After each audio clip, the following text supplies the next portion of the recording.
What is school law and religion?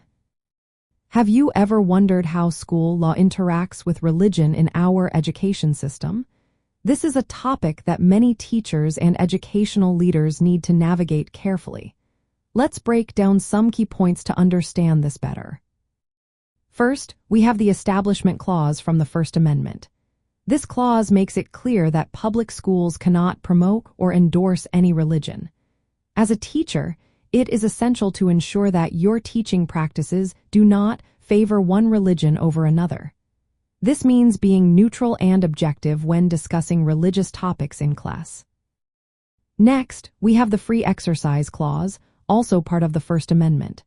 This clause protects individuals' rights to practice their religion freely. Teachers can express their religious beliefs outside of their official duties, such as during personal time or in private settings. However, it is important to keep these expressions separate from the classroom environment. When it comes to teaching about religion, teachers are allowed to include it in the curriculum, as long as it is done in an objective and neutral way. This could involve discussing religious texts or historical events that relate to religion. The key is to ensure that the discussion is relevant and educational, not promotional. Personal expression of religious beliefs is also a topic of interest. Teachers can wear religious jewelry, for example, but should avoid clothing with overt religious messages that might be seen as trying to convert others. Religious accommodations are another important aspect. Schools may allow students to practice their religious beliefs, such as permitting time for prayer during significant religious periods like Ramadan. Teachers can also participate in religious activities during their personal time, as long as it does not interfere with their professional responsibilities. Moments of silence in schools are another area where religion and school law intersect. During these moments, students can choose to pray or reflect quietly.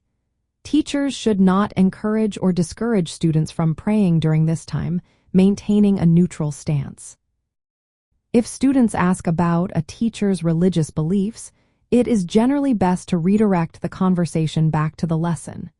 Teachers should avoid using their position to promote their personal beliefs, keeping the focus on the educational content. In the realm of educational leadership, understanding these principles is vital for creating an inclusive environment. Teachers and leaders must be aware of their rights and responsibilities regarding religious expression.